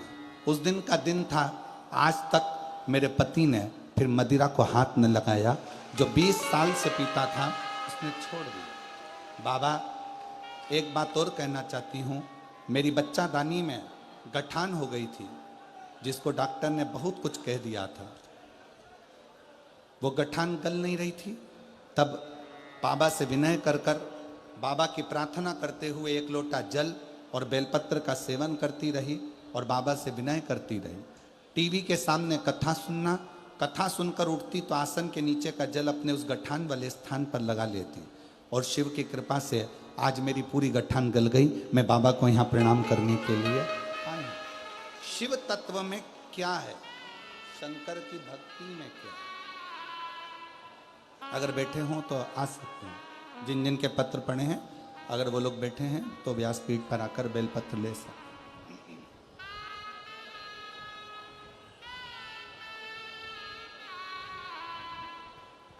शिव से प्रार्थना, आप बैठे जरूर हो कथा में। विदल उत्पल ये दो असुर पार्वती जी को गलत दृष्टि से देख लिए थे, गलत दृष्टि।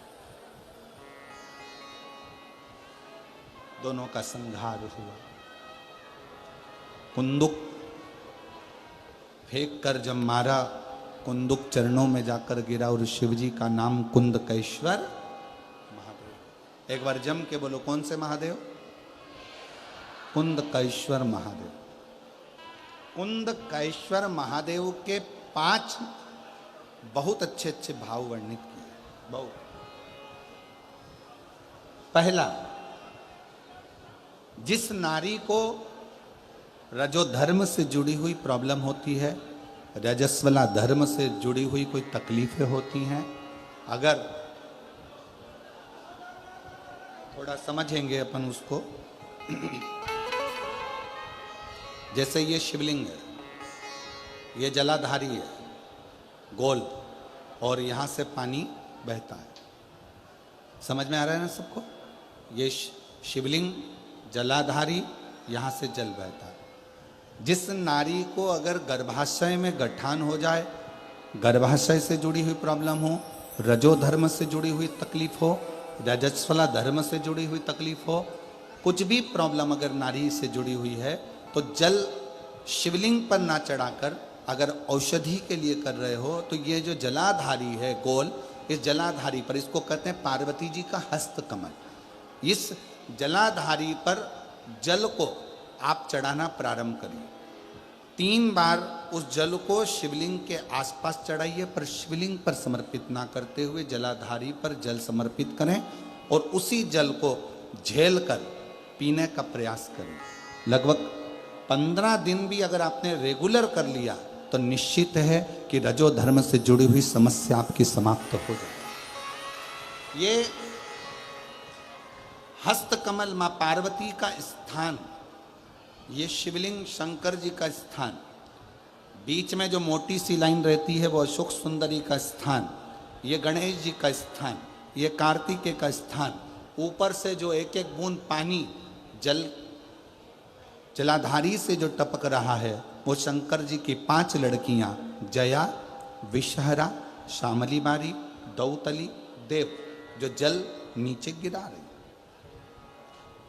इस स्थान पर जब हम जल समर्पित करते हैं तो कितना भी बड़ा प्रॉब्लम हो, कुंदकेश्वर महादेव का नाम लेकर आप जल का आचमन करिए, उसमें श्रेष्ठता बने। श्रेष्ठ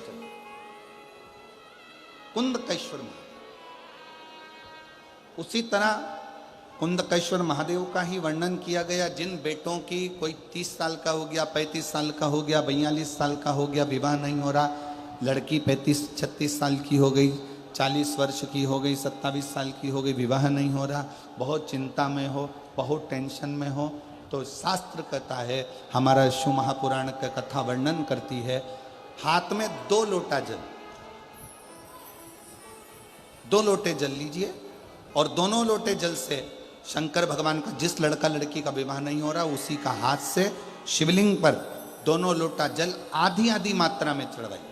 मतलब थोड़ा थोड़ा जल कुंदकेश्वर महादेव के नाम से चढ़ाइए, वही जल लेकर जाइए और बेलपत्र के वृक्ष के नीचे उसी जल से 7 धार, पेड़ की परिक्रमा करते हुए 7 परिक्रमा उसी जल से, दोनों लोटे जल से 7 परिक्रमा कुंदकेश्वर महादेव के नाम से करवा दीजिए, उसका विवाह होकर ही रहेगा, निश्चितता में विवाह।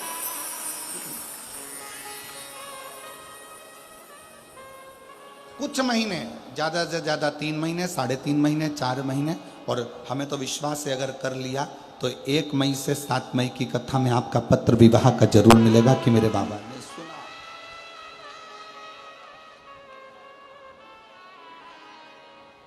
जयपुर बहुत दूर नहीं है। जब मेरा ओघड़दानी आपकी झोली में खुशियां भर देगा ना, तो मुझे विश्वास है आप इतनी प्रसन्न होकर जयपुर लाल चुंदड़ी ओढ़ कर आओगी ना ईश्वर जी और गोरा जी की कथा में, तो कहोगी कि बाबा ने हमको ये दिया, ये मेरे बाबा ने दिया है मुझे, ये पत्र मेरा। कितना कितना पत्र आया है कि हम क्या वर्णन करें, हम क्या, जरा विचार करो इन पत्रों को, जरा देखो जरा, ये पत्र तो हम पढ़ ही नहीं पा रहे हैं, इतना पत्र का ढेर लगा है।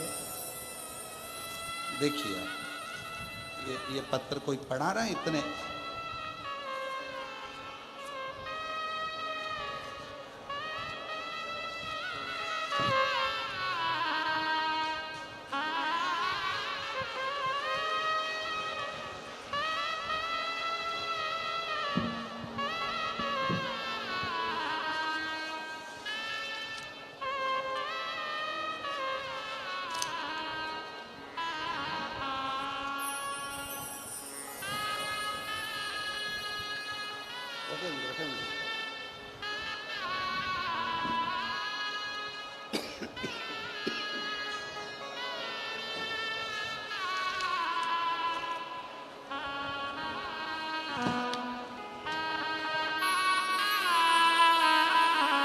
अभी इतने पत्र पढ़ाएंगे क्या? और प्रत्येक पत्र में आपको जो मेरे कुबेर भंडारी ने दिया है, मेरे शंकर ने करुणा करी, वो सब इन पत्रों में भरी पड़ी, सब इन पत्रों। अब शिव की आराधना, शिव की स्तुति, शंकर की करुणा, शंकर का भजन, शंकर का स्मरण, एक आपका विश्वास आपको शिव के करीब में लेकर जाए। एक विश्वास, एक भरोसा, एक दृढ़ता। और ये पूर्ण विश्वास है। अगर आपने दिल से कथा सुनी है ना रतनगढ़ की, तो हम भी विश्वास के साथ कहते हैं कि जयपुर फिर मिलते हैं। ये पूर्ण विश्वास के साथ फिर पुनः। और खाली न जाता कोई दर से तुम्हारे, खाली न जाता कोई दर से तुम्हारे, मैं भी खड़ी हूँ नन्ही वापस आए, अपने से लगा लो गिरा जा रहा हो, उठा लो बोले अपने दर से, अभी तो नटारो गिरी जा रहे हो, उठा लो। आप दिल से उसको पुकारो, दिल से श्रवण करो, दिल से प्रार्थना करो। तीसरा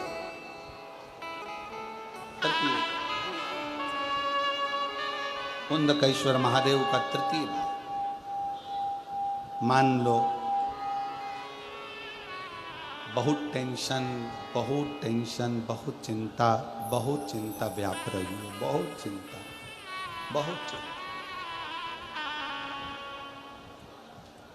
बहुत चिंता में ग्रसित हो। हल्दी का लेपन जलाधारी पर करिए। हल्दी का लेपन, हल्दी जानते हो ना सब? हल्दी का लेपन जलाधारी पर करिए।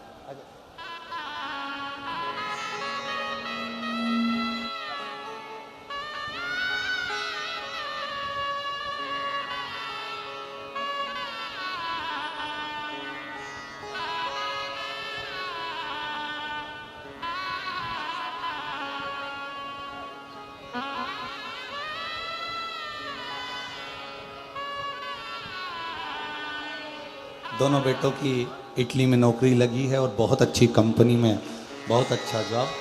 और भाई की नौकरी सरकारी अध्यापक के पद पर लगी है। एक बार जोरदार ताली बजाकर साधु का शिव कृपा।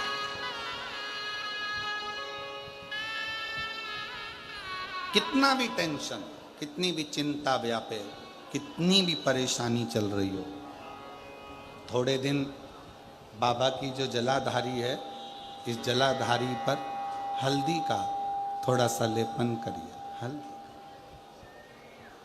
और हल्दी का लेपन कर कर जिस पात्र से शिव जी को जल चढ़ाओगी, उसी पात्र पर अपनी 3 उंगलियों का स्पर्श हल्दी का कर कर फिर बाबा को कुंदकेश्वर महादेव के नाम से जल चढ़ाना प्रारंभ करें। जो हल्दी का लेपन आपने जलाधारी पर करा है, उसी जलाधारी की 1 उंगली कलश पर लगाकर लेकर आओ।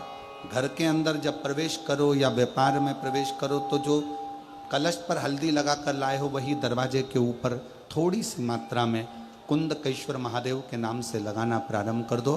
कैसी भी चिंता हो, 7 से 8 दिन में वो चिंता समाप्त होगी ही हो, टेंशन खत्म होगा ही, परेशानी समाप्त। तृतीय भाव, कौन से महादेव का नाम लेना है? जम के बोलो, जरा आवाज आना चाहिए। कुंदकेश्वर महादेव। फिर से बोलो जम के, कुंदकेश्वर महादेव। शिव आराधना का एक प्रतीक है, शिव आराधना।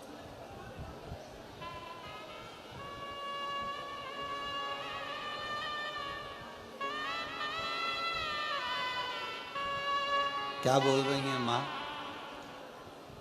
क्या बोली है?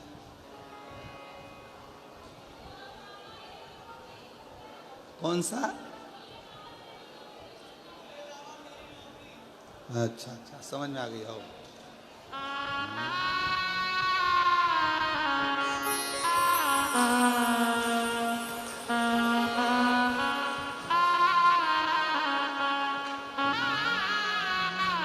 मेरे बाबा तेरी नौकरी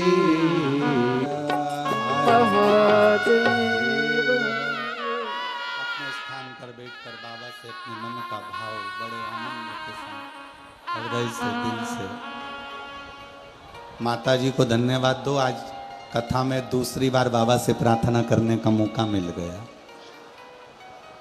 शिव कृपा से सभी लोग बैठकर जहाँ जगह मिले वहाँ पर विराजमान हों और हृदय से शिव जी को अपने मन का भाव कहें, प्रार्थना करें, विनय करें, निवेदन करें, दिल से विनती करें, दिल से बाबा को अपना भाव व्यक्त करें। साथ में बोलेंगे, हृदय से प्रार्थना करेंगे। सभी लोग, आप और हम सब साथ में विनय करें।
वेश है मंगलकारी।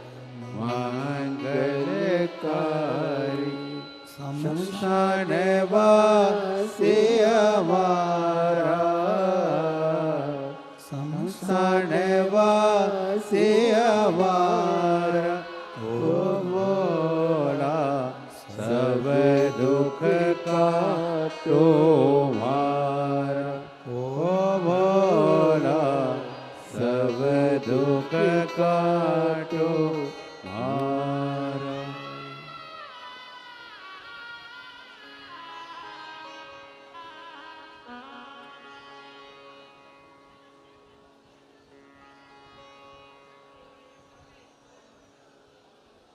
बाबा देवादिदेव महादेव भगवान शिव ओगरदानी तरकालदर्शी कैलाशी विनाशी शिव कथा कह रही है।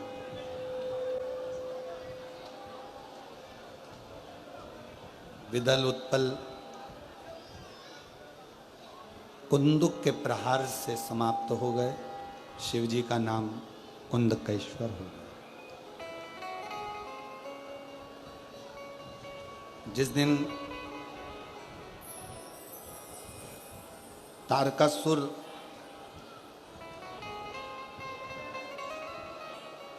का वध स्वयं षडानंद कार्तिकेय करते हैं, उस दिन तारकासुर के हृदय में शिव का निवास है।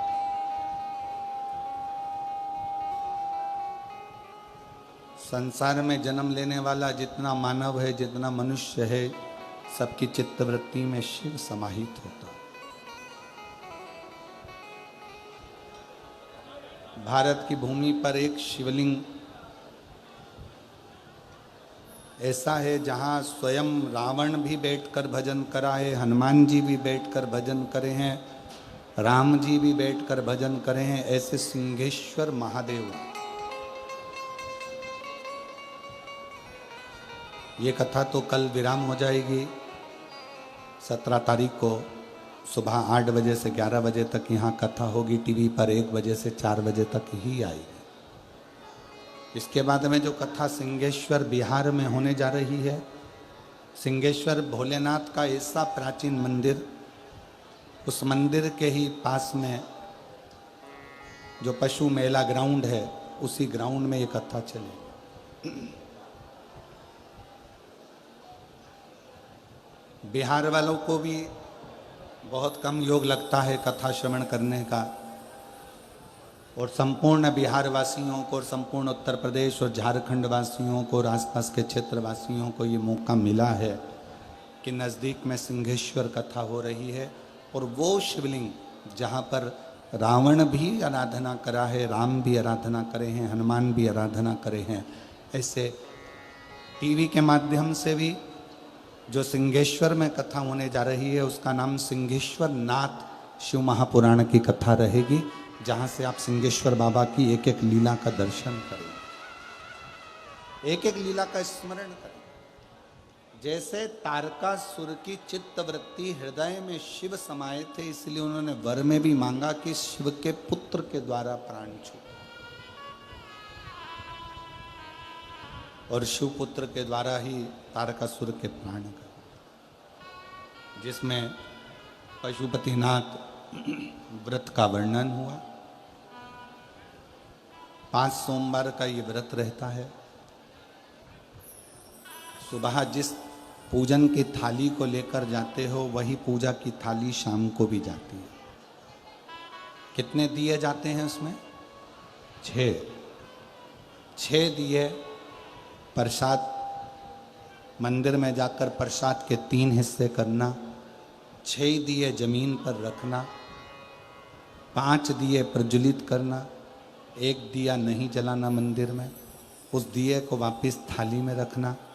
प्रसाद के 3 हिस्से कर कर 6 दिए जमीन पर रखकर पूजन करना। पूजन करने के बाद प्रसाद के 3 हिस्से में से 1 हिस्सा अपनी थाली में रखकर लेकर घर आओ। 1 दिया जिसको जलाया नहीं है, प्रज्वलित नहीं करा, उसको लिया। बाबा से प्रार्थना करो, बाबा आज मेरा पहला पशुपति व्रत है, प्रार्थना कर कर जो दिया लेकर आए हो उसी दिए को घर के अंदर जब जाओ, बाहर घर के बाहर ही बैठ जाओ, सीधे हाथ की ओर, घर में जब प्रवेश करो तो सीधे हाथ की ओर, दाएं हाथ की ओर बैठकर वो जो 6 नंबर का दिया है उसको जला दो। बाबा को अपनी कामना करो, जिस कामना के कारण तुमने व्रत करा है, अंदर प्रवेश करो। भोजन जब शाम का करो, सबसे पहले जो प्रसाद लेकर आए हो उसको खाओ, उसके बाद भोजन करो। 5 व्रत होते हैं। कोई अड़चन आ गई, कोई प्रॉब्लम आ गई, रजोधर्म आ गया तो व्रत को छोड़ दो, उस व्रत को मत गिनो, फिर अगला व्रत चालू करो। करना 5 ही व्रत है, होना एक मंदिर में, ज़्यादा मंदिर में जाकर व्रत नहीं किया जाता। 5 व्रत एक ही मंदिर के अंदर होना चाहिए। 5वां व्रत जब पूर्ण हो, एक श्रीफल, 108 चावल के दाने या बेलपत्र या पुष्प, कुछ भी जो आपके पास है वो समर्पित कर कर, कुछ भेंट श्रीफल बाबा को देते हुए अपने मन की कामना पूर्ण करते हुए बाबा से प्रार्थना करो, आज मेरा व्रत पूर्ण हुआ है, बाबा स्वीकार करो। मैंने सुना है पशुपति व्रत करने वाले का झोली खुशियों से तू भर देता है, मेरी भी कामना पूर्ण करना। 5 व्रत का नियम एक जैसा है, पूर्ण नियम के साथ करो, बाबा से प्रार्थना करो। पशुपति व्रत एक बार बाबा ना सुने तो 1-2 महीना रुककर फिर करो। एक पाशुपत्य अस्त्र होता है और एक पशुपत्य व्रत होता है। पाशुपत्य अस्त्र हम प्राप्त नहीं कर सकते क्योंकि हमने इतनी तप साधना नहीं करी, पर पशुपति व्रत हम कर सकते हैं जो हमारी ईशु महापुराण के माध्यम से हमें दिल से प्रार्थना करो, बाबा स्वीकार करते हैं। आगे वर्णन आया गणेश जी के मंगल विवाह का। श्री गणेश जी महाराज पधार रहे हैं रिद्धि सिद्धि को लेकर। जोरदार ताली बजाकर स्वागत।